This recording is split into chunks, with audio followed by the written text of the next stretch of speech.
Eu cumprimento os irmãos com a santa e gloriosa paz do Senhor, amém? Queridos, estamos chegando no 19º dia de jejum, estamos chegando no finalzinho e como o pastor Saulo tem nos ensinado, durante esses dias nós íamos ver barreiras sendo quebradas, muros sendo derrubados, a graça de Deus acontecendo na nossa vida, nós íamos estar mais sensível ao Espírito Santo e assim eu e minha casa temos vivido esses dias e eu acredito que com os irmãos não tem sido diferente. Tem sido momentos maravilhosos, orando, jejuando, intercedendo pela nossa nação, intercedendo por esta nação que nos acolheu. É muito bom estar na presença do Senhor.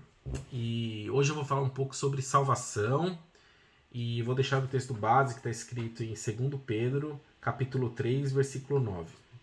O Senhor não retarda a sua promessa, ainda que alguns a tenham por tardia, mas é longânime para convosco, não querendo que alguns se percam, senão que todos venham e arrepender-se. Meus irmãos, falar sobre salvação, nós temos que voltar um pouquinho lá atrás, lá em Adão e Eva, quando eles deixaram de ouvir a voz de Deus e eles cometeram o primeiro pecado. Ali foi onde o pecado entrou no mundo, causou uma enorme separação entre o ser humano e Deus. O pecado, ele provoca a morte, o pecado nos deixa perdidos, o pecado nos deixa sem esperança.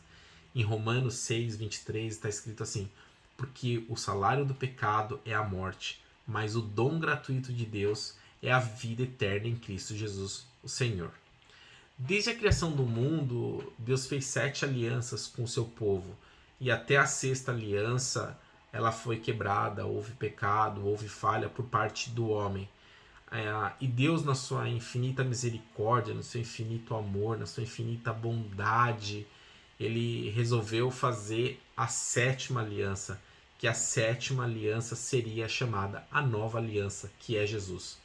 Para resolver essa grande perdição, Deus apresentou um enorme plano de salvação. Ele enviou o seu único filho para resgatar e dar a vida eterna, para que todo aquele que nele crê não pereça, mas tenha a vida eterna. Naquele exato momento, quando Deus enviou o seu filho, ele sabia que ali estava o plano perfeito. Deus sabia que seu filho se tornaria homem, ele passaria por todas as tentações, ele cumpriria o seu chamado e retornaria ao céu com sucesso. A verdadeira alegria, irmãos, ela só pode ser experimentada por aqueles que foram resgatados por Jesus, que tenham certeza da sua salvação.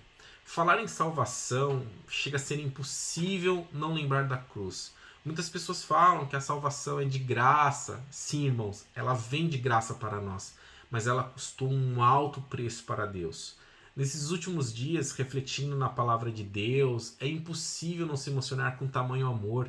É um amor que chega a nos constranger. Se alguém me perguntar: Wellington, qual é a maior prova de amor que você já viu na sua vida?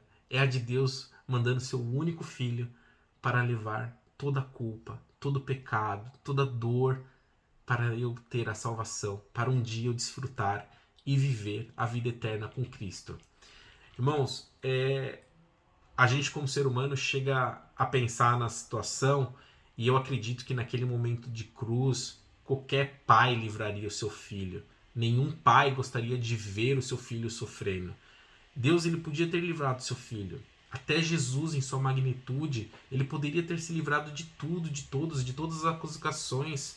Naquele momento da crucificação, ele foi perguntado por um dos ladrões: se o Senhor é o Messias, por que não salva a ti e a nós? O outro, ele disse: se o Senhor, lembra-te de mim quando entrar no paraíso. E Jesus, eu acredito que naquele momento de dor, de aflição, depois de ter sido espancado, cuspido, ofendido, maltratado, ter sido colocado uma coroa de espinho, e ele olha para aquele ladrão e fala: ainda hoje estaremos no paraíso. A palavra de Deus diz em Apocalipse que eis que estou à porta e bato. Se alguém ouvir a minha voz e abrir a porta, entrarei em sua casa e cearei com ele e ele comigo. Irmãos, é chegado o tempo de deixarmos de brincar de ser crente, pois o diabo jamais brincou de ser diabo. É tempo de voltar a Deus. É tempo de pregarmos as boas novas. é tempo de falar de salvação, é tempo de pedir perdão, é tempo de viver a palavra de Deus. Em Apocalipse 22:11 diz assim: que o mal continue a praticar a maldade, que o impuro continue a ser impuro, que o justo continue a viver de forma justa, que o santo continue a ser santo. Vejam, eu venho em breve e trago comigo a recompensa para retribuir a cada um de acordo com seus atos.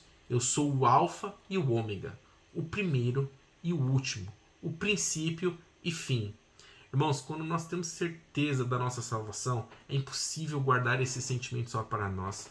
É indescritível, é algo a ser falado, a ser proclamado sobre essa maravilha. Não deixe isso guardado em seu coração, espalhe essas boas novas de Deus. Nenhuma palavra é lançada em vão. Joga a semente, deixa que Deus, por sua grandeza e por sua misericórdia, Ele vai agir, Ele vai chegar no momento certo. A pessoa que você falou, ela vai lembrar naquele exato momento. Deus é tremendo. Vamos espalhar essa boa nova que é a salvação e que tem sido dada a nós. Irmãos, foi maravilhoso compartilhar esse momento com vocês. Tem sido edificante para mim também ouvir a palavra de vocês. E eu espero que essa palavra também tenha edificado a vida de vocês. Fiquem com Deus.